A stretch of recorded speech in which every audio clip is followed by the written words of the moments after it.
central puncture. As soon as I made a central puncture, you see the liquid cortex is coming and preventing the view of the cut anticapsular margin.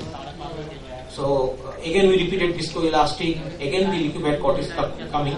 And another important is that here you have to use only the forceps. No, the needle doesn't work in this type of cases. Only the ultra forceps works. And so repeated injection of viscoelastic is very much needed. As the cortex is liquefied, so there is no need to hydro in these cases. So another important step, because as it is a hypermature and brutal and thick nucleus, so you have to make a central crater. That is also difficult because nucleus is mobile. So I am immobilizing the nucleus with the second hand chopper. I made a central crater and going for chopping. Your hold must be very good with high vacuum. If you lose your grip, and nucleus can get torque and that can damage the zonium. So once the one half of the chop is completed and nucleus is rotated in the other half and the chop is completed almost 180 degree, then sequential chopping is done. We have to make at least 5 to 6 smaller fragments. As already Arup showed a nice way of lateral separation. This is very important to cracking the posterior plate. You have to go at different. You have to go at a different level, more deep and deep for the chopper and for the phaco tip also to get the crack. So you can see I am placing the chopper at the deeper level to get the cracking of the posterior plate. So already made a 3-4 fragments. Now I will make another 1 or 2 fragments so that I can manage those small fragments for emulsification. Now chopping is completed and taking the nucleus. Another important is that when we use the chopping part, we use the burst board. But once we make all the fragment, we switch to OZIL with IP. And because OZIL gives the excellent followability, so there won't be any chatter, and that gives good control to the fragments. So there will be less damage to the endothelium and also to the posterior capsule. At the end of the procedure, when there is only 1 or 2 fragments, you must be very careful because as there is no cortical or epinuclear support to the posterior capsule, so maximum posterior capsular rent occurs. So you must be very careful. You reduce your parameter and you lift your nucleus a little bit with the iris plane. So there is no cortex, so no need for cortical aspiration, and just put the lens in the back. Now it's another case. You see, this case is little bit fibrosis more, little bit. You can see here the fibrosis part. This case is more challenging.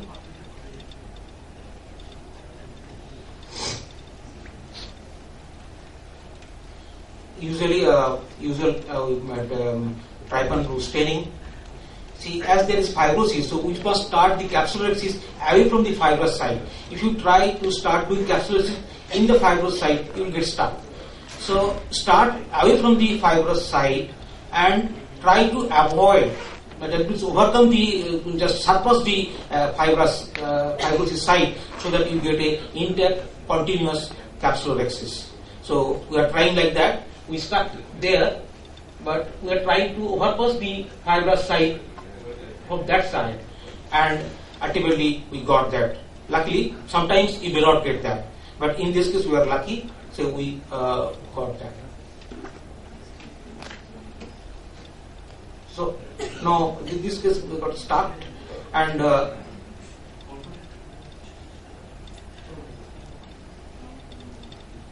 but I think we should not have done introduced phaco in this case because the rhexis gone to periphery, and as soon as we entered with phaco probe, nucleus started sinking.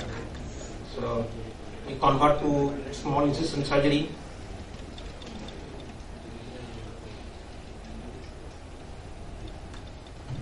And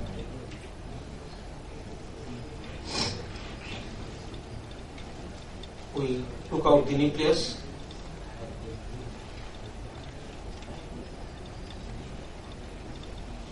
Now triamcinolone assisted vitrectomy.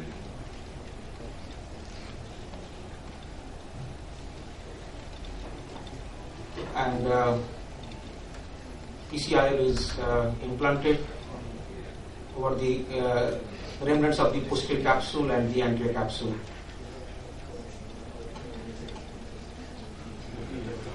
And it's closed. I think I have skipped one slide.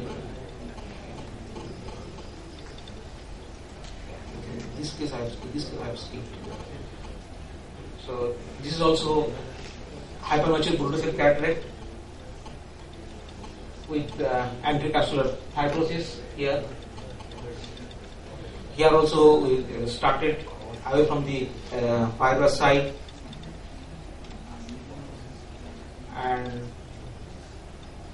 here also our aim is to tear the rhexis away from the anterior capsular fibrosis side, and this time we succeeded in doing continuous rhexis. The other case we saw, we didn't complete it. That can happen, but in this case we succeeded. You see the nucleus is very much mobile, so to get a central pattern is very difficult. We have to hold the mobile nucleus with the second hand chopper. We are doing a central core. That's why we are using the traditional ultrasound for this. This is very important to get a track, this type of hypermature bullous cataract. We are using the BOST mode for doing chop. One half is completed. Then we are repeating the procedure for the other side, and we thoroughly cracked the posterior plate. Now we are chopping the one hemisection and chop. We are using the BOST mode with high vacuum. Now we are eating one or two fragments. You see the mobility of the nucleus. The nucleus is moving like anything because there is no support. So this can damage the zonule and the capsule, and that happens in this case.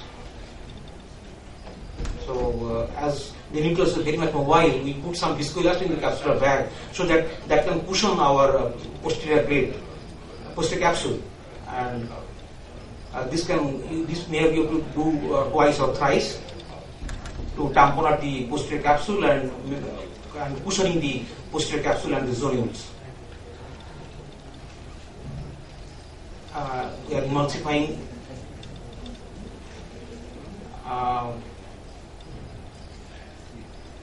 The nucleus is very much mobile. Now, as almost 3/4 of the nucleus is gone out, so it's very much mobile. I think there is some posterior capsular rent here, so we are suspending the posterior capsular rent, and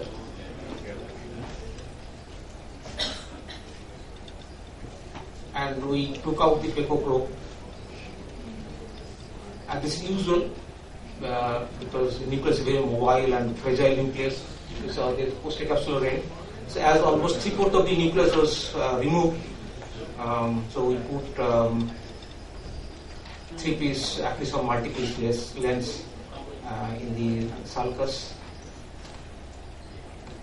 We just enlarge one side of the incision and putting the axis of multi-piece lens in the sulcus. This is an excellent technique, especially in this type of situations where you are at the end of the procedure, where 1 or 2 or 3 fragments are there. So you need not to convert, you can carry on phaco, because once you put the lens, that protects behind. And now the rest of the nucleus is emulsified safely in the iris plane.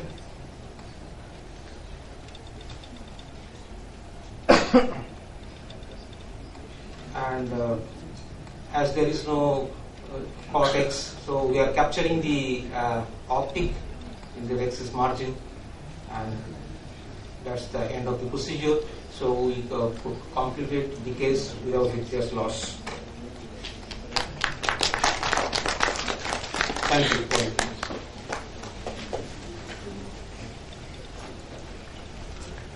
Thank you, Dr. Ghosh. Our next speaker, Dr. Ajay Pal, not yet come. He is busy in another IC in court martial. I think he will come within 4 or 5 minutes. And in the meantime, we can take questions, we can discuss regarding the management of fluorescent cataract. I request Dr. Ghosh to tell something about the parameters you specially set for this kind of cataract. Parameters, definitely while chopping you have to use the traditional burst mode. That is should be done. Continuous or OZIL does not work in this type of fluorescent hard cataract. Regarding the power is that and you have to definitely you have to use a higher more vacuum in the range of 350 to 400 vacuum and moderate flow rate. Once you get crack completely, as we are using the Alcon Infinity machine, we switch to OZIL with IP. In other machines, you switch to pulse or micro pulse. I think that will be good for that. Any special caution about the flow rate? Flow rate, while chopping, keep it moderate. While fragment removal, you can reduce, you can increase a little bit. But at the end of like 2/3 or 3/4 of the nucleus is over because there is no support to the posterior capsule. All parameters should be keep down, like power, vacuum, and flow rate. All keep down. Light on, please put on the light. Contrary to my Dr. Ghosh parameter, I slightly increase the flow rate during the mobile cataract, mobile nucleus. It keeps, it allows to keep your nucleus with your phaco tip. So with increased flow rate, reduced vacuum, I just make a trench without. Just try to rotate and keep the nucleus within the catar and rotate and make a trench. And then when it is sufficient, then I reduce the flow rate, increase the vacuum and do chopping. Dr. Pal. Thank you, Arup. I just had to defend some of the undefendable in the court martial. So I think you had quite a big discussion on fluorescent cataract. I'll be just highlighting few small video clips, managing some challenging situation right from capsulorhexis to the managing the nucleus part. Now, I have no financial interest in any matter of the presentation. Now, rocking of a hard cataract. Now, this is a typical hard rock cataract. Let's come to. Now, what are the things that you look at? The right size of rhexis. Now, this is very important. We'll be coming to a small clip. And what I do is first debulk the central nucleus. The challenges would be how you debulk it, how you get these small pieces, the step-by-step, multi-layered chop in situ with lateral separation. Now, can you go right deep into the part when you chop it? You have to look at it. The challenges will be there. If you do not do it, then you'll face the problem and how to go about it in the next steps. The quadrant removal, again, it's very important. You know that if you're doing hard cataracts, there's every chance of the endothelium getting damaged. So how you are, at every step, how you are, protecting your endothelium. And the challenges are again to see where you are directing your phaco tip during emulsification of the nuclei. The seed, when seed, the ideal way is just putting it to the side. And how much are you exposing the tip? This is also very important. And where are you emulsifying? Is it in the totally anterior chamber or the central pupillary area? Because remember, in a hard cataract, again, going too deep into the back is again problematic because the zonules are weak. So we have to take care of that challenge also. And ultimately, it was the last base, how you get your parameters down. This is. Let's come to the capsulorhexis itself. Now, this is something in a hard fluorescent cataract, getting the corticocapsular adhesion. Now you have to remember that. Now the challenge will be, now if you look at these two videos, now look at this. This is a hard black cataract. Whether look at this, there's small whitish adhesion. Look at the inner part of this. Now this will signify, tell you that there are a lot of corticocapsular adhesions right here and all throughout. Getting the right size of rexis is important. This is around 4.5 to 5 millimeter. In this sort of hard black cataract, maybe you can get the rotation line, the hydrodissection line. But in this case, you have to be careful not to fall into falling. See, I'm trying to rock it this side and that side. There are so much of adhesions that you have to be very careful. Rock it this side and that side.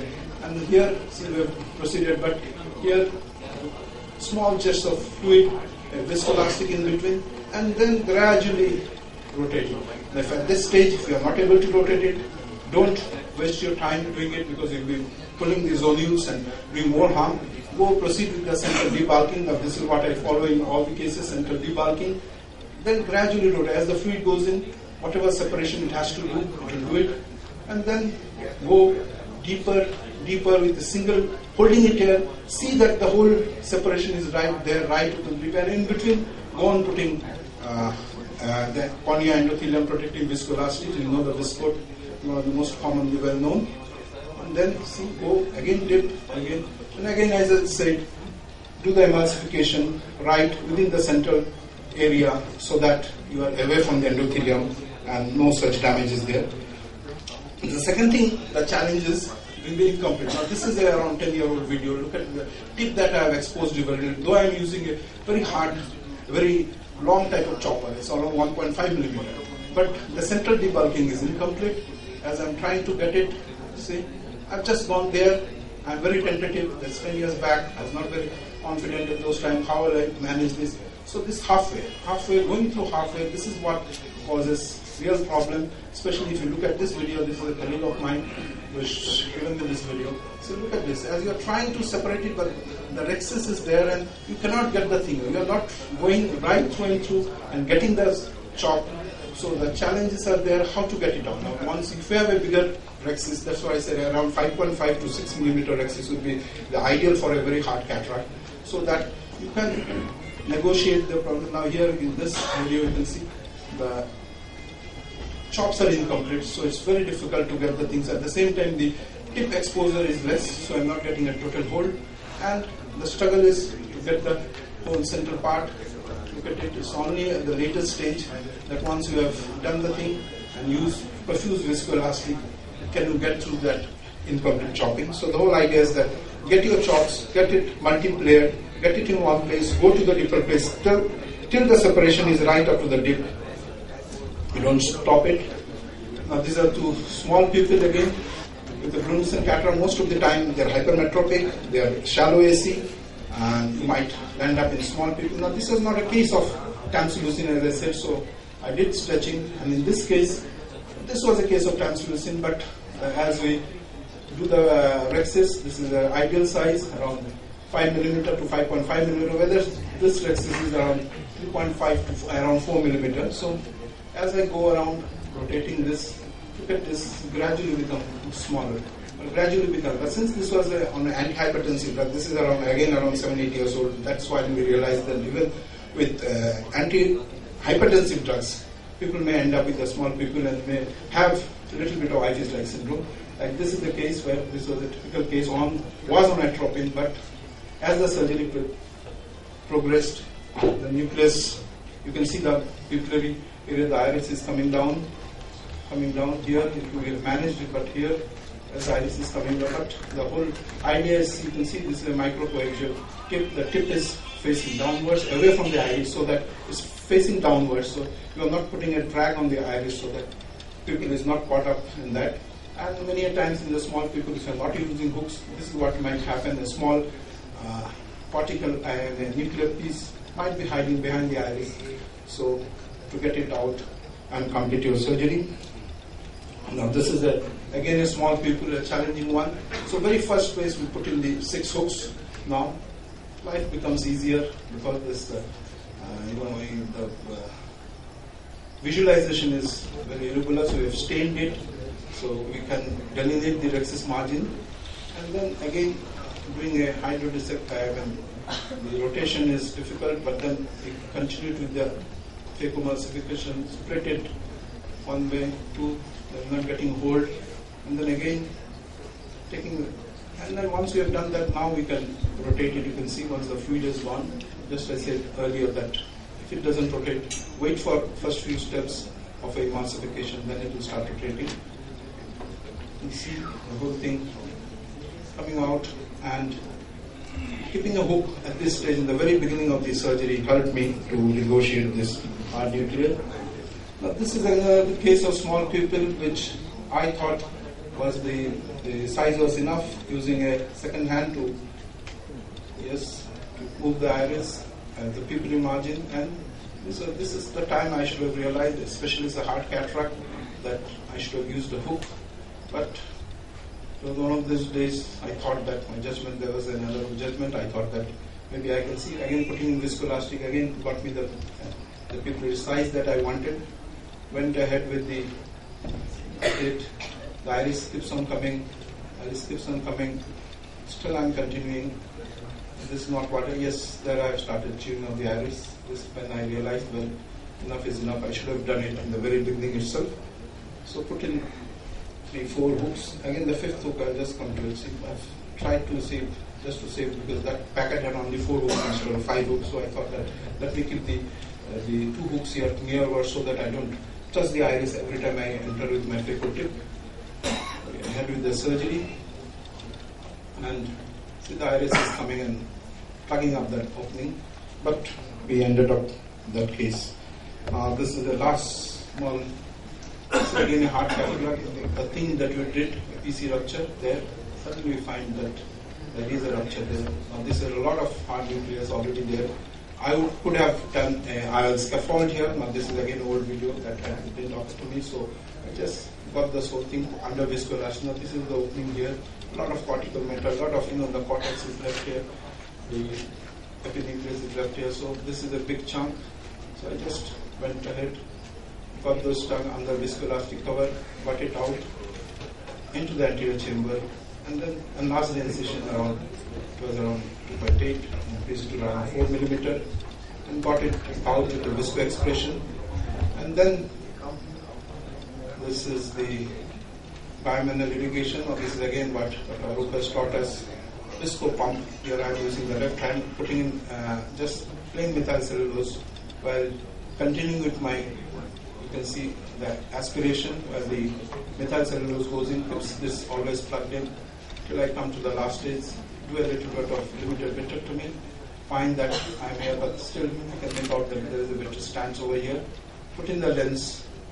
And then once the lens is there, put in triamcinolone to check if there is any vitreous in the anterior chamber. I could put this lens in the bag and then come to my surgery. Thank you, friends. With a few challenging situations in the Wilson cataract. If you are careful right from the beginning, you can go ahead and continue this. Thank you.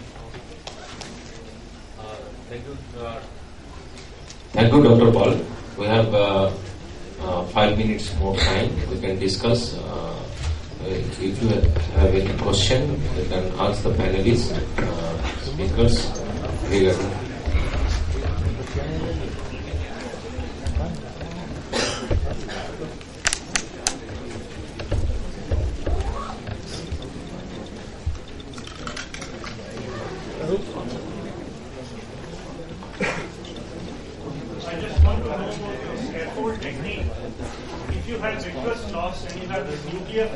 There. So you are putting the CD sulcus lens before the vitrectomy and then removing the fragments? No, after vitrectomy. After little bit of vitrectomy, put your nuclear fragment over the iris and implant IOL in the sulcus and get your optic captured with the anterocapsular rhexis, and then it is very secure. And then you can do the phacoemulsification over at the iris plane. But when you're doing your vitrectomy, yes, and you have those nuclear fragments there, won't they drop down? How are you going to do a vitrectomy with the fragments there? Yes. You've always been taught you have to remove the fragments first, enlarge your incision, remove the fragments, Then you can put in a ciliary sulcus and you see proceed with a vitrectomy. But if you are going to straight away do a vitrectomy with the And vitrectomy, better to do under viscoelastic vitrectomy. Don't put irrigation so much, and don't do vitrectomy too much. After putting the IOL, after emulsifying IOL, and then you release your optic capture once again and give irrigation, do the proper vitrectomy and give triamcinolone acetate, remove all the cortex, and then again capture the optic. The other solution to your apprehension is that don't dial the second haptic in. You understand? There is vitreous, you know, but you see these fragments going to sink down. So you put this foldable multi-piece lens, get one haptic in the sulcus, just engage it, put it in the sulcus. The other haptic is out of the eye through the incision. You have not dialed, you have not done anything. So you have not tracked any vitreous strand and thereabouts. Now you can emulsify or take out the nucleus. What this scaffold gives you is an immediate kind of a protection for the nuclear fragment to go inside. No, but the concern is the vitrectomy. Yeah, obviously.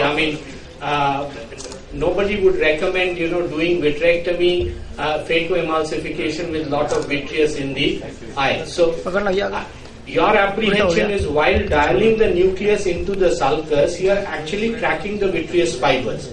You need not do that. You put the first haptic down, keep the other haptic out of the eye. Now the fragments are over, you do your vitrectomy, do your phaco, and then dial the second haptic in place. The other thing is, I always make a scleral incision in the harder nucleus, because if you want to convert, you just extend your scleral incision. Because if you've got a corneal incision there, to make another conversion to a scleral is going to be difficult. And then there's no question of wound burns in. Actually, if you do a temporal limbal tunnel, so you can abandon the tunnel there and you can go to superiorly, and so you need not to do scleral incision. So if you are planning phaco to superior approach, then scleral tunnel is indicated. But phaco emulsification through scleral tunnel is little bit difficult. Phacoemulsification through the limbal or corneal tunnel is much easier than the scleral tunnel. Though conversion is easy in scleral tunnel, but phacoemulsification is difficult. Second is the concern of wound burns, which you won't get with the scleral tunnel, but you can get with a corneal incision. Yes. The wound burns. In that case, Dr. Mohanto already discussed, your wound must be slightly leaky, and you should be careful regarding your movement of the phaco probe. If wound is stuck over your phaco probe, then means it is very tight. And then it must be slightly leaky for the harder cataract. Yes, there is a chance of wound burn when you dealing a very hard cataract, because energy needed for the emulsify the hard drop cataract is very high there. But then you have to just slow down the case. You use power and take a pause, get time to cool down, and then again use power. Just increase the length of the surgery, the time of the surgery, then the chance of wound burn will be less. So just a 3-piece lens, multi-piece, I don't think any company is making except the foldable 3-piece. A non-foldable 3-piece lens. Foldable 3 pieces now. Foldable only. Also non-foldable is available. Which company is making? It's Orolab is making. Orolab is making. For the sulcus. Thanks everybody. We conclude our session IC 356. Thank you very much for your patience here.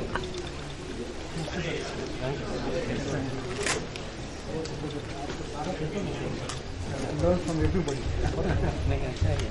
Conference भी अच्छा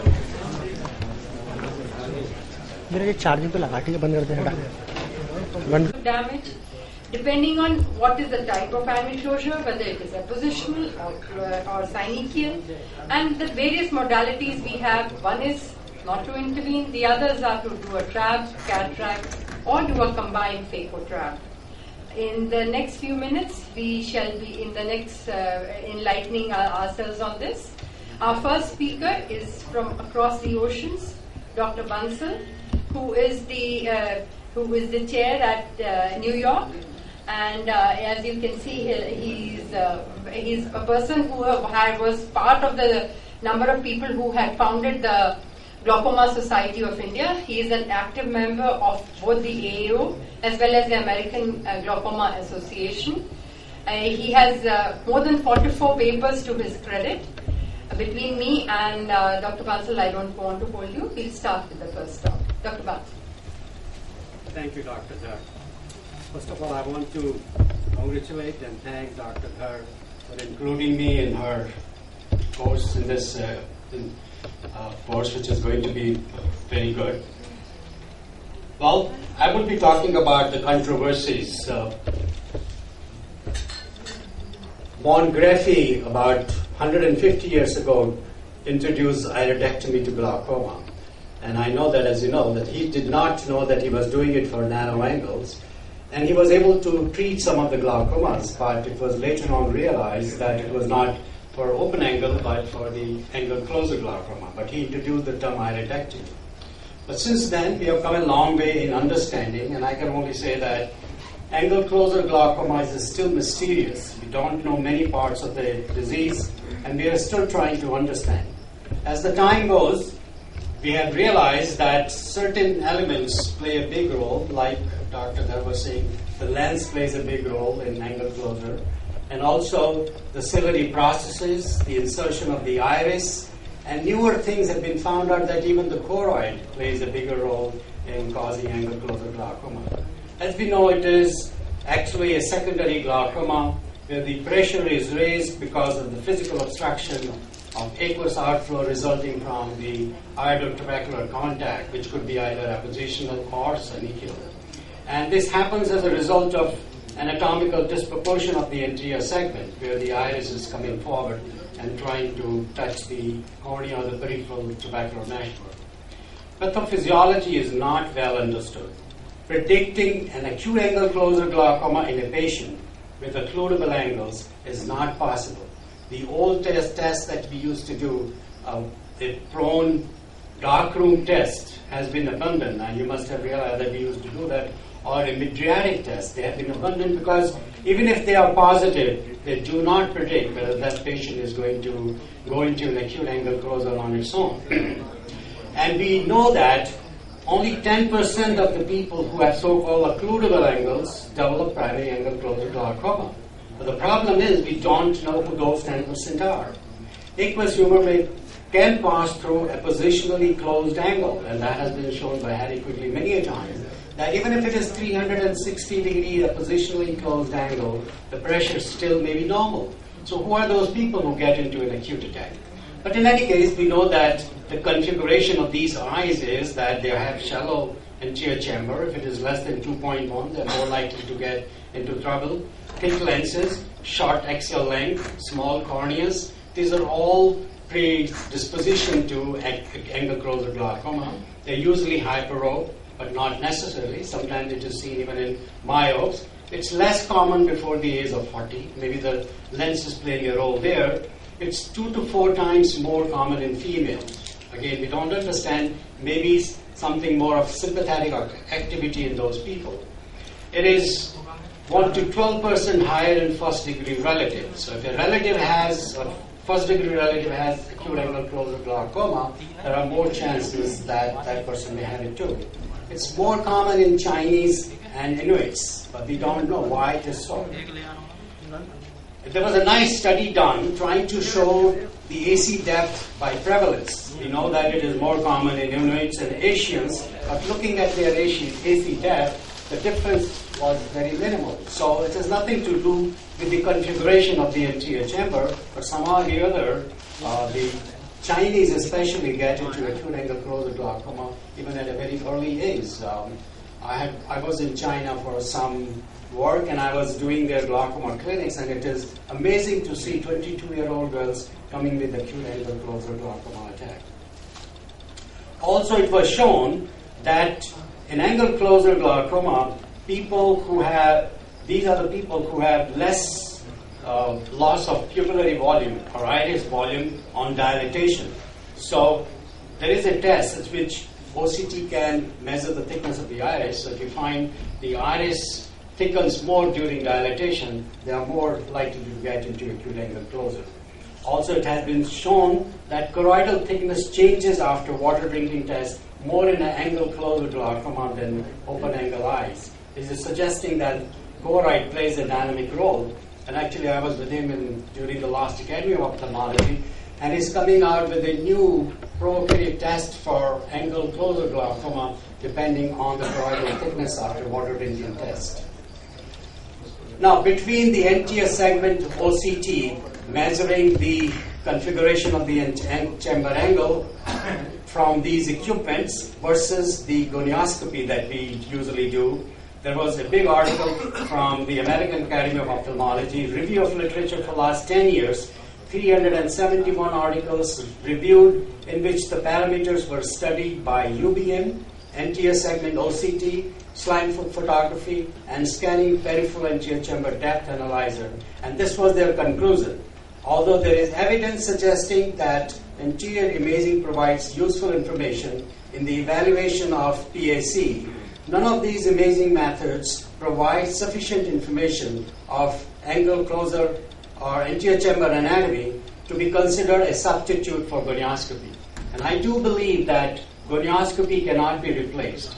There are individuals, actually in the morning of the glaucoma free paper session, I was surprised that some people on the basis of anterior segment OCT are doing peripheral iridotomies. The estimate is that we are doing 10 times more peripheral iridotomies than it is necessary. And to my mind, it is not an innocuous procedure. It's not a simple procedure. There are things that you have to give it when you do that. Angle classification, we follow the Schaeffer's classification mostly because of the way the iris inserts. And the way we do it, there are different lenses available, but for doing a indentation gonioscopy, you need this 4-meter lens which has a small corneal touch, and that became a very important thing in deciding whether it is a appositional closure or synechial closure. It's just to show you a photograph. This is before the indentation. This is not trabecular meshwork with this Schwalb's line. This is the Schwalb's line here. So many a time this will be counted as an open angle, but it is a closed angle, as you can see. But it is all appositional closure. So to my mind, there is no substitute for gonioscopy, and the gonioscopy should be done with indentation. And this is how we do it. We divide it into 4 quadrants. Each quadrant is given a 25%, and 4 quadrants become 100%. And then each quadrant is divided into 5, and then you figure out how much is the synechial closure. Like in this one, you will say about 10%. Here you will say about 15% approximately, and then you add it up to the end. Classification also, there are 3 different approaches based on mechanism. We know that if iris is pushed forward and pulled forward, it's a good way to know what is the mechanism of angle closure. Based on symptoms, it is still used most widely, in which we say it is an acute, subacute, or intermittent and chronic angle closure. But the new staging classification like PAC suspect, primary angle closure suspect, that there is only iridotrabecular touch. Then PAC, which is touch and raised IOP or PAS. Here the combined mechanisms may also play a role. So one has to be careful that just a touch and a synechial closure does not mean the raised pressure is because of the angle closure. Yes, the primary angle closure glaucoma, which is pretty much like the chronic angle closure glaucoma, is the touch, the synechial closure, and also the optic nerve head changes. I won't go into the details of this, but pupillary block mechanism is basically because of the pupillary block gives rise to iris bombing. Chamber is shallow and narrow, and it can then present as acute, subacute, and chronic. The appositional closure leads to synechial closure. Plateau iris is also a kind of a primary angle closure glaucoma in 1958. Ragnar Tornquist described in which the ciliary body might be playing a role. Here the iris is flat, but when it inserts, It comes around and crosses the plateau iris, and it has been found that it's probably the ciliary body or ciliary process are pushing the iris and causing this configuration. Now here, even if you do a PI, LPI, there may still be an angle closure attack. So it is called non-pupillary block glaucoma, and it has to be separately dealt. Now who needs LPI? In my opinion, it's the people who need LPI, not that everybody with iridotrabecular touch needs it. In the second eye, after acute AC attack in one eye, appositional or near appositional closure on gonioscopy. That's very important, not on anterior segment OCT. At least 2 or more quadrants are necessary. If the anterior chamber depth is less than 2 millimeter, there's a strong family history of glaucoma and history of subacute angle closure attacks, or if there is a PAS formation and it is advancing.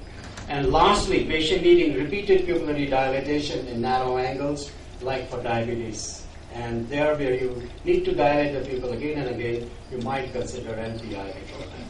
Thank you very much.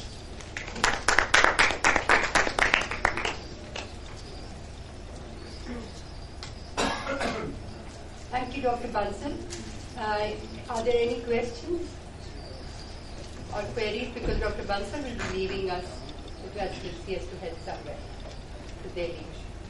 That was a wonderful talk, and this is always a controversial topic.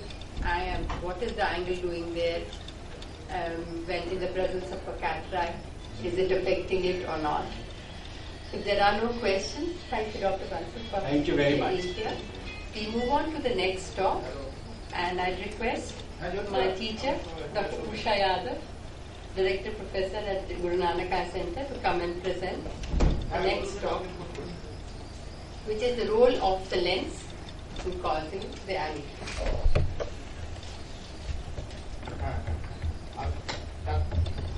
Thank you, Meenakshi. I request Dr. Bansal to stay put. Otherwise, they'll say it's a gender bias for all ladies to follow you. Stay for as long as you can, otherwise we'll be cast aspirations on Meenakshi. So, it's not showing. Projection, please. On the face of it, we've always known that the lens was the culprit.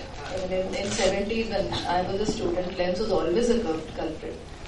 So, just quoting one study recently from Eye Center, where I would like to quote, Ramji says, primary angle closure is a protein disease with a differing incidence, indeterminate initial stages, and a varied presentation in different races. The term angle closure glaucoma evokes diverging images for different ophthalmologists, and there are many classifications and subgroups overlapping each other. So there lies the enigma of a glaucoma or cataract surgeon. So if that be so, that we generalize, what is the Indian scenario? Well, we get angle closure glaucoma a decade before the Western population, and looking at the statistics, there is no uniformity, the sample size and the conclusions, everything is quite mixed up. But at least there are some studies to go by. We don't have any, mass studies. And one thing that comes out is younger age. So when you say glaucoma in 20s, it's happening at least in 30s. We see in practice 35, 40. Not typical primary microphthalmos and anophthalmos, but these are short eyes. So this is a typical angle closure glaucoma where lens is the offending agent in younger patients. So what about the chronicity? So the one that you get in younger age, they present early, it's a painful glaucoma, and that brings them to the hospital. Rarely they go to somebody who's not practicing glaucoma, maybe in the far periphery. They don't look at, they sort of don't match the age and the diagnosis. But mostly they present to the doctor. But what about the chronic angle closure glaucomas? Is lens playing a part there? These are about 64% by overall consensus of Indian studies. And of these 44% angle closure group, 64 are bilateral. So it is more common in females, and more often than not, chronic angle closure glaucoma patients are asymptomatic. So they are not coming with pain. They are coming like any other cataract patient. So talking of the biometric parameters, we all know that it is the anterior chamber anatomy which is determined by the lens thickness, the corneal diameter, coupled with the axial length, which determines the aqueous outflow. So you see corneal diameter in one of the very early articles by Loewe, he has shown us how a small cornea has a narrow angle as compared to a large cornea. So one parameter can change the outlook.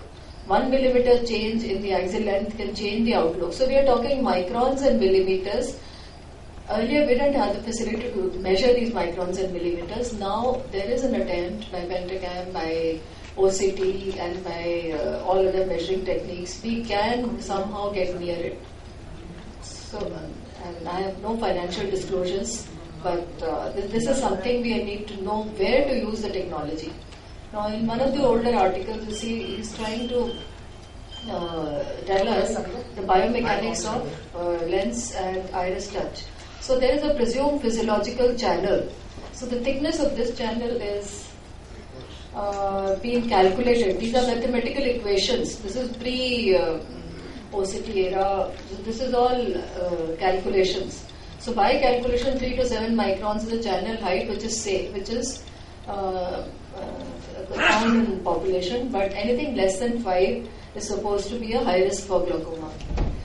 So when you compare biometric parameters, as Professor Bansal already pointed out, there's not much of a difference between Asian and non-Asian populations. You know, the axial length, pachymetry, to AC depth. We must remember that everybody's taken different techniques and different sample populations, so they are not technically comparable on the same platform. In another study from Singapore, which has been quoted in several places, they talk about blindness in ACG, which is much more damaging than POAG, 25% more damaging. And glaucoma is an endemic problem in the Chinese population. 60% of the people are blind because of glaucoma. It is occurring at a younger age. Plateau iris are able to diagnose, which is a problem in us patients. We need a UVM, and many times it is not even suspected. And lenses, the things, these are intangible parameters. We are not always able to put our hand on the culprit. So, what about flashlight test and Van Herrick? So they also are not 100%. So what do? When we look at the characteristics of a typical ACGI, there's no problem. We teach our students, look at the axial length, do a pachymetry, do corneal diameter. Now recently, with newer techniques, we are able to do lens diameter and lens curvature. So these are the things which are now available. You can do the lens mode, lens diameter, and do maybe some prospective studies. There's not much in the literature, but one can look up to these newer investigations. From older literature, we know limbal corneal thickness, peripheral curvature, iris site and type of origin, insertion, thickness, accommodation, all these factors. So now another very important parameter is zonal laxity. Again, so far it is not possible to put your hand on the zonal laxity. You cannot define it in a patient. You can indirectly reach it by noting the forward movement of the lens or increase the lens diameter. So any forward movement should theoretically be associated with zonal laxity, but documentation is still not possible. So various other scleral parameters determine along with the choroid, determine the onset of attack. So what are the sequelae of angle crowding, which we are presuming is happening when the lens is getting thickened? So these are the usual patients of cataract with corticonuclear grade 3, corticonuclear cataracts, where you get 0.5 cupping, both eyes, pressures are occasionally high, so intervisual pressures, they are in the higher ranges. And one is in a dilemma what to do. So what is happening is, probably there's an intermittent closure which you need to bring out, not just, of course ASOCT can help, but this is not the diagnostic test. We need to do a quality gonioscopy, a dynamic gonioscopy to know with the minimum and the maximum light, the on and off effect, how much closure is happening, how much is the appositional closure happening. So these patients have a painless diminution of vision, insidious onset, and lens and glaucoma coexist. So they are both progressing together. They probably have a cause and effect relationship, and PI will fail in these patients by a large figure. because there is only a temporary relief to the very small amount of relative pupillary block. It's a lens which is pushing the peripheral iris forward.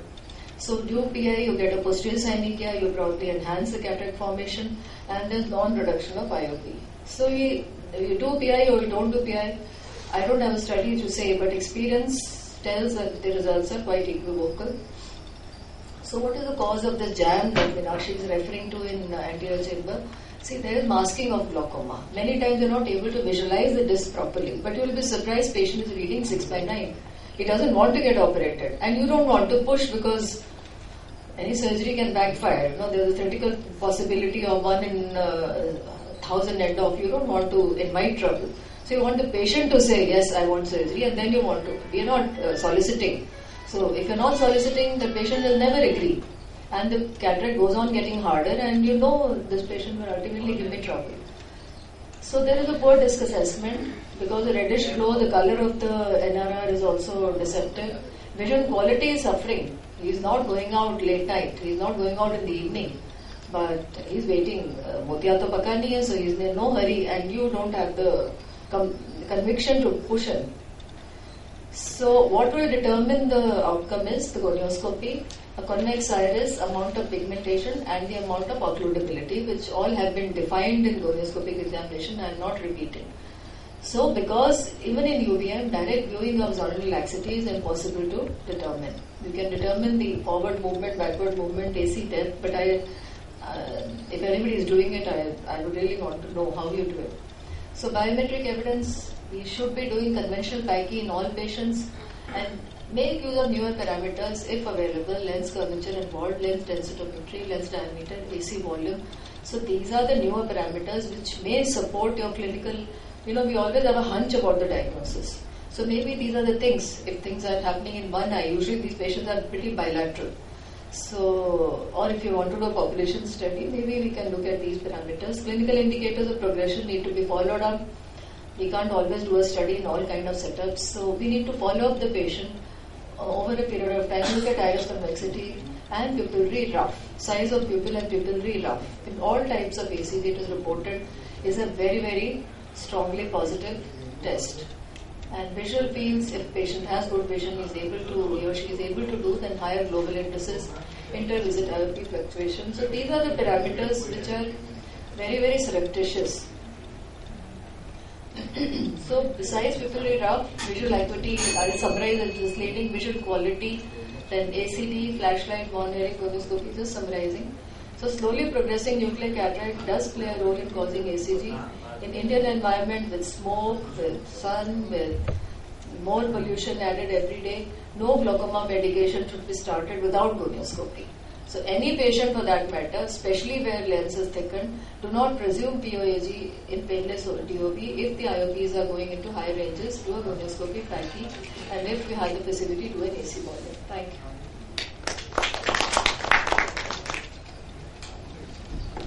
Thank you, Dr. Usha. And now I request Dr. Mayuri, who is a leading practitioner of glaucoma in the city of Ahmedabad.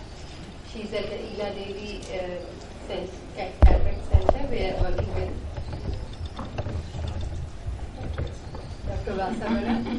And she let's see what her wisdom tells us.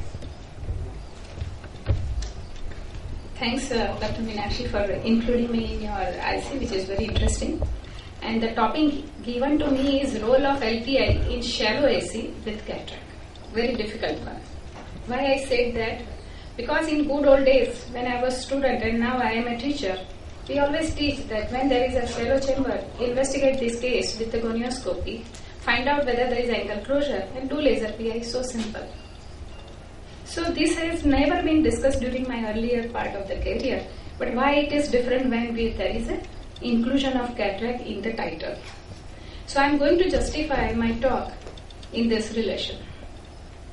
There is a change in the paradigm. In the old days, there was ICC and ECC where the PI was integral part of the surgery. But now with the SICS and phacoemulsification, we never do laser PI or surgical PI. So let me talk about the angle closure first. And in shallow anterior chamber, we all know it has already been said by two previous speakers that shallow chamber is one of the risk factors for the development of angle closure. So gonioscopy is must, and it will decide whether this is a non-occludable or occludable angle, how much is the angle closure by PS, whether patient has acute attack or chronic angle closure, most importantly plateau iris, and secondary anterior pulling mechanism. So all this has to be decided, and then comes a part of cataract. Now the cataract, everyone is sitting here is doing cataract every day, and we decide, we plan the cataract extraction depending upon the type of cataract or what is the visual symptom of that patient. Is it a significant cataract or insignificant? So points to ponder are what is the effect of cataract surgery on angular morphology or interchamber depth, and what is the effect of LPI or laser peripheral iridotomy on the angle structure and cataract progression, etc. So this is one of the Korean study which suggests that after removing the cataract in a shallow chamber, there is a definite opening up of the angles all over, nasally, temporally, everywhere.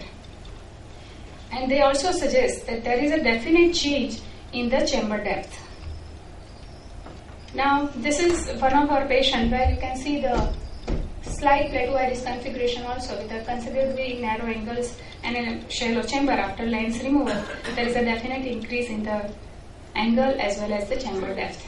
Another patient you can see here also, without doing PI, we have done the cataract removal and it serves the purpose. So the next point is what is the effect of LPI on various structures. This is a classic example of very narrow angle which is shown in the upper photograph before PI, and after PI you can see the opening up of the angle. Then this is another patient where nuclear sclerosis was grade 2 with considerably occludable angle. It is appositional closure and convex iris configuration. You can see on the OCT there is a marked angle narrowing or occlusion, and after PI there is a definite flow of the aqueous deepening of the chamber. And the biometry of that same patient is showing you there is a definite increase in the anterior chamber depth as well as opening up the angle. And there are other effects, but they are more of a theoretical because I have done so many LPI and relatively I found it very simple and safe. But sometimes because of the chronic contact with the iris and lens, there may be a rapid enhancement of the cataract development. It may cause enhancement of corneal endothelial dysfunction, and most importantly, if there is a posterior synechia because of the surgery, this laser surgery, it makes cataract surgery more challenging later on. So how LPI affects a case of glaucoma? Only a case of glaucoma where not only there is opening of the angle, but because there is a relieving of the pupillary block, the IOP control is better, and there is a decreased dependence on the anti-glaucoma medication for a variable amount of time. In plateau iris, it is a debate whether we should do the laser PI or not, but we always do it because it might have some pupillary block component. So it helps, but the early cataract surgery in this patient is a more advisable rather than doing only laser PI. Now, what is the rationale of LPI when there is a glaucoma with early cataract? In early cases of angle closure suspect or primary angle closure, I prefer to do laser PI. And depending upon the cataract severity, we may plan cataract surgery later on. But in chronic angle closure glaucoma, maybe peripheral iridectomy can be done, IOP can be controlled with the medical treatment, and you can do the cataract surgery. But if this is a chronic advanced case, not only you can do LPI first and then cataract, or you can do the combined surgery. How it is helpful? It eliminates this pupillary block. It prevents further worsening of the chamber shallowing or formation of PS. IOP control is better, but most importantly, it prevents the malignant glaucoma. Now, there are some special situations that I would like to mention, like phacomorphic glaucoma, small eyes, nanophthalmic eyes, and Schroeder exfoliation. I always do LPI before we plan cataract surgery. Why? In Schroeder exfoliation, sometimes there is an occludable angle, and this is usually because of the zonular laxity, and this allows the lens iris diaphragm to move forward. So this remains as it is after cataract surgery also. So the one piece foldable IOL in that may push it forward and closes the angle as well as cause the pupillary block. So LPI is indicated in such cases. Then the spherophobia or subluxation, what you suspect in some of the patient with a shallow chamber, you have to dilate the pupil to establish the diagnosis. But you are not sure of the diagnosis, so in this condition, after doing PI, you can easily do the full assessment. And then later on, lens can be removed. In acute attack, I always wait. Wait for the inflammation to subside, control IOP with medically. Then maybe we can do laser PI, and later on we can do only cataract extraction. Now there is no glaucoma, only shallow chamber and a cataract. And we have already planned cataract surgery. Is there a rationale in doing LPI? Only in some of the cases. For example, nowadays we are doing premium IOL. So thorough, full dilatation is required for thorough evaluation of that patient, because you have to give a complete quality vision in this patient. So there maybe we can do laser PI because it makes our examination safer.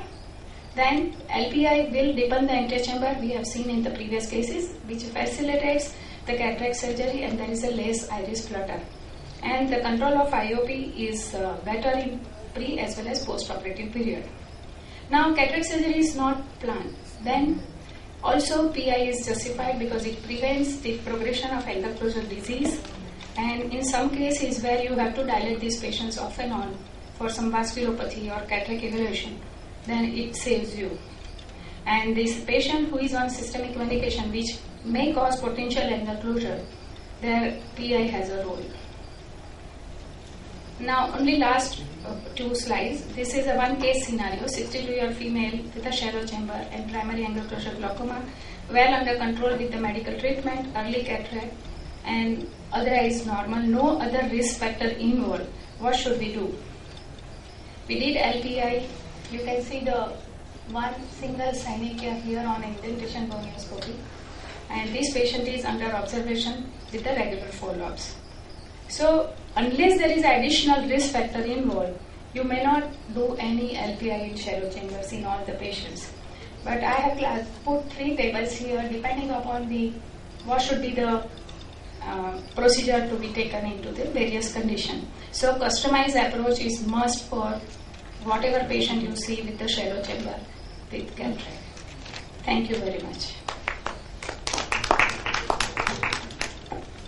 Thank you, Dr. Mayuri, for that lucid presentation. Are there any questions? You mentioned laser PI for phacomorphic glaucoma. So would you advocate that? Because in many 3 cases where we can do laser PI before going for cataract surgery. One was phacomorphic, the other was nanoc, and the third was pseudoexfoliation. Yes, nanothermic eye has a phacomorphic glaucoma, yes. Many times I do. Will not be phacomorphic when we have to remove the lens? That is what I said in the next slide. If I am suspecting a lens which is causing a glaucoma, this could be subluxation, dislocation, spherophobia, or a real bulky lens, I have to dilate for the examination. Everyone is not using UBM. If you have a lens thickness, phacomorphic means lens structure or a shape of the lens and a size of the lens which is causing glaucoma. That is the definition. That is the thing, that if there is a very large lens, it's going to compromise on the quality of your cataract surgery that you will perform. It will be a very shallow chamber. Cataract surgery is very difficult in that case. Then post-operative. See, first you will control the high pressure medically. Start the anti-inflammatory, so whatever phacolytic component is, it will subside. You will do a laser PI so that you make some room, because there will be some kind of some room in the anterior chamber, because whatever fluid is locked behind the iris should come out, will come forward. And then we'll be able to, and you'll see it practically. Actually, I wish we could organize a kind of a study, prospective study. In fact, I have a talk on phacomorphic glaucoma in the summer. See, a lot of people are now talking on only cataract extraction. Mine was the only thing which is non-invasive. Actually, and Dr. Mayuri, so where would you, in what % in your practice, in what percent of patients would you be doing a LPI and what percentage would you not be doing? I do not do LPI in all my primary angle closure suspect. Unless there is a risk factor, I do not do laser PI. We keep them in observation. Fortunately, I am practicing in a place where we do the follow-ups. Patient usually comes for the follow-up. Because there is a chance patients may Patient might not come for follow-up. In that case, I will do the laser PI. Thank you, Dr. Miss. Dr. We move on to the next. Dr. Bansal, one comment at least. Well, I just wanted to say that what she's saying is also not wrong. If it is a phacomorphic and there has not been any acute attack and patient does not have any symptoms, and you're removing a cataract, viscoelastic has made life very easy.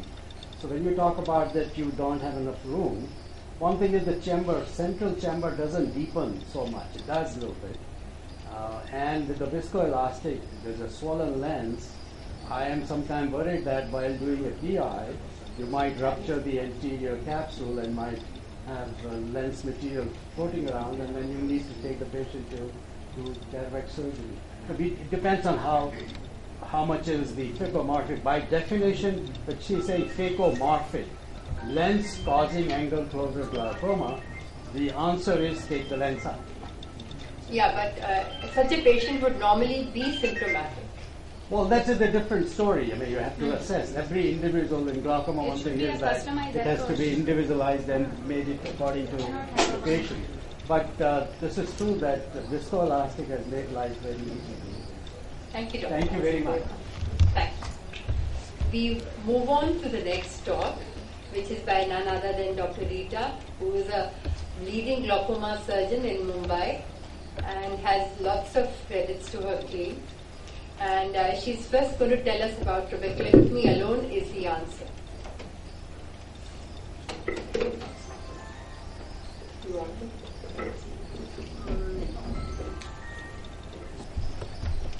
My topic is management of cataract alone in primary angle closure and primary angle closure glaucoma. So the controversies in the management of primary angle closure and primary angle closure glaucoma has begun with Dr. Bansal today, and it has been evolving with every presenter over here. Just to define, as we all know, the new classification of angle closure disease, we have primary angle closure suspect, primary angle closure, and primary angle closure glaucoma. So what is this primary angle closure? Because this is the topic I am dealing with, cataract. An eye is at least 180 degree, or in the current epidemiological definition of 270 degree of iridotrabecular contact, with raised intraocular pressure of more than 21 millimeters of mercury on one or more occasions, or peripheral anterior synechiae, or both on indentation gonioscopy, with no evidence of optic neuropathy and the absence of any other ocular pathology. So that's the definition of primary angle closure. In this we have appositional angle closure, where we have raised IOP because of the friction of a slight touch of the iris with that of the trabecular meshwork, resulting in raised IOP but no peripheral anterior synechiae. Then the synechial angle closure, where we have the goniosynechiae going on to the trabecular meshwork, and an acute presentation of angle closure. So, does the lens really contribute to angle closure? So, the most common cause we all know is a relative pupillary block, and in predisposed eye, it could be it's more of an anteriorly placed lens, which is coupled with a steeper anterior surface, what we call as the lens wall, that results in an increased area of contact between the iris and the lens. The crowding of the angle often coexists in predisposed eye. So the increased thickness of the lens and increased volume due to coexisting cataract may result in further crowding of the angle. So the pressure gradient rises, and this results in bowing and occlusion of the angle. So as the story goes, the crystalline lens continues to grow partly at the expense of the anterior chamber, the depth and volume of which gradually diminish. So there's a study here done by Friedman, which says that the presence of an increased lens wall, or the steepness, increases the risk of having angle closure by about nearly 48 times when compared to a smaller wall. and this has been independent of the lens thickness as well as the lens position. So we all know there is an angle pupillary block. We do a peripheral iridotomy. Of course, Dr. Mayuri has said that it should be customized. You have think of peripheral iris crowding, go ahead and do a laser iridoplasty. So why, in spite of doing a laser PI or a iridoplasty, the angle closure still continues in some situations? This could probably be because of a late presentation of the case where the peripheral iris synechiae has already progressed to beyond 180 degree, or it could be a non-pupillary block mechanism like the plateau iris, or the lens itself as a factor causing the angle closure. So we know that there are more than one factors playing a role here. So all of us know IOP is the only modifiable risk factor in the management of any kind of glaucoma. IOP reduction after cataract surgery is supposed to be sustained and significant, and more significant, that's around nearly 3 to 4 millimeters in patients with glaucoma than in normal. This was a study that was done, and it was found that nearly 75 to 85% of the patients, the IOP was maintained even up to 5 years of following cataract surgery. And they found that the phacoemulsification reduced the intraocular pressure much more than the manual ECCE, and this could probably be because of the increased facility of outflow and opening of the angle following phaco. And there is a recent study by Alargan which also says that when they have equated the the drop in the intraocular pressure and the optic nerve head or the visual prognosis, what they say is nearly even a 2 millimeter of mercury reduction preserves 7 sight years of visual function. So are we justified in doing a primary lens extraction? We know that the lens extraction widens the angle, provided the angle is not completely closed with peripheral iris synechiae. Hence, gonioscopy still remains indispensable for identifying these patients. As I said, you can identify the extent of angle closure, presence or absence of synechiae, extent of synechiae, and more than this, angle closure despite of a PI, whether it is the lens as a factor or it is the angle crowding. UBF also helps in complementing the results of gonioscopy. It tells us that the dynamic features of the iris as well as the lens that is behind causing the appositional angle closure. Anterior segment OCT also gives us an idea about the morphology and the measurement of the angle. It also gives us an idea of the lens vault, that is the distance between the cornea, that the perpendicular drawn from the cornea to the anterior surface of the lens, to that of the two scleral spurs on either side. This is supposed to be a novel risk factor for angle closure. So this looks to be a very crowded chart, but what I want to show you is ultimately you have done an PI for an angle closure, and then you have to know whether cataract is there or not. If the cataract is present, whether it's visually significant. Yes. If it is yes, is the IOP high or no? If the IOP is high, is it an appositional closure? Well, whether it is an appositional closure or a synechial closure, you have seen here in red, most of where you have, the patient can undergo cataract surgery, except for synechial closure of more than 180 degree, where you do a phaco track. And if it is not visually significant, even then, if it is an appositional closure, whether an early lens extraction does help. And cataract if the cataract is not present, then if it is an appositional closure or a synechial closure, just as here, early lens extraction isn't going to benefit at all. So when is this clear lens extraction really is it indicated? So we all know that if since the standard approach to primary angle closure management has been noted to have variable success rates, so lens extraction has now gained an increased recent interest. For glaucoma patients with cataract, yes, cataract extraction has to be done, but in the absence of cataract, whether the lens extraction is needed or not, and the timing of such an intervention still remains an open debate. So this requires further MRC funded trials. This is one of our patients who had an acute angle closure attack, and patient was treated for about 4 weeks medically, and you can see the shallow anterior chamber over here, the central anterior chamber depth. The UBM shows a pupillary block, and then this shows the increase in the thickness of the lens. The anterior chamber over here is shallow, and this was following phaco, the increase in the anterior chamber depth. Similarly, the gonioscopy, which was done prior to the phaco surgery and following the phaco surgery. So this was the same case after cataract extraction. So the cataract surgery is promising, but it's definitely challenging.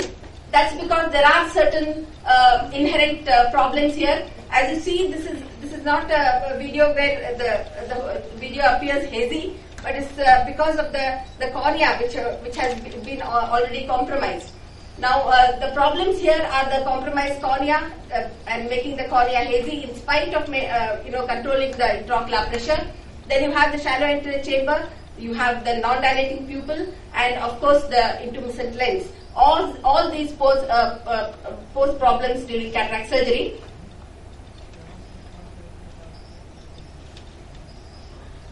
Sorry, this was yeah. So the video here shows. Yeah, I have. Excuse me.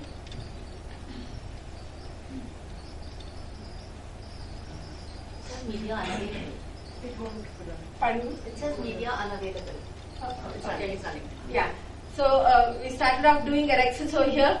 Making a rhexis is also pretty difficult, and you can use a dual technique of both the needle as well as the for rhexis faucets. You can see here the patient just moved away, and the rhexis literally was lost. Then I enter the anterior chamber, and this method of the triplanar tunnel with the anterior entry may help in stabilizing the anterior chamber. And here I have used the rhexis faucets to continue doing my rhexis, and somehow managed to continue the rhexis and got over. But the difficult problem here is because of the zonules not being being compromised. Even hydrodissection and getting a nuclear rotation is difficult here. So many a times what you can attempt is to do a debulking of the nucleus, which itself can help in hydrodissection, and then do the rotation. And over here the cornea was very hazy, so we just had to try the last method, that was the removal of the corneal epithelium. So we stripped off the corneal epithelium, and then if you watch over here, I'm finding it difficult to rotate the nucleus, trying to just separate the lens. And here I'm removing the corneal epithelium just to make the cornea visible. Yeah.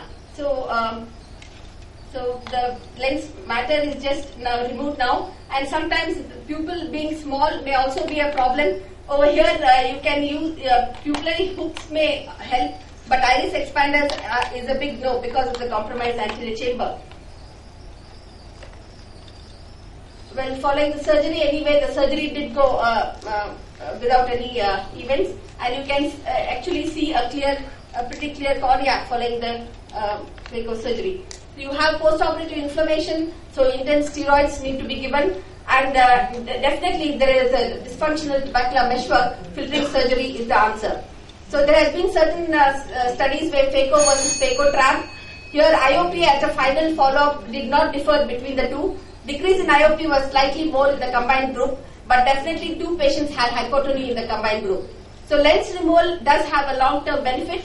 It relieves pupillary block, reduces the risk of acute attack, deepens the anterior chamber. Passive lysis of the peripheral anterior syndicate occurs from irrigation, prevents the progression of angle closure, beneficial effect on IOP control, decrease the requirements of topical glaucoma medication, and of all improves the vision. So having acquired the technology and skills in performing a safe surgery, one should aim at early lens extraction to prevent developing optic neuropathy. We do have certain trials that are coming up called the EAGLE trial by Friedman et al., which aims to evaluate whether lens extraction improves the patient clinical outcome as compared with the standard care. This may, soon give us a proper evidence as to whether cataract extraction is needed or not. Thank you. Without much ado, we will go on to Dr. Rita's talk.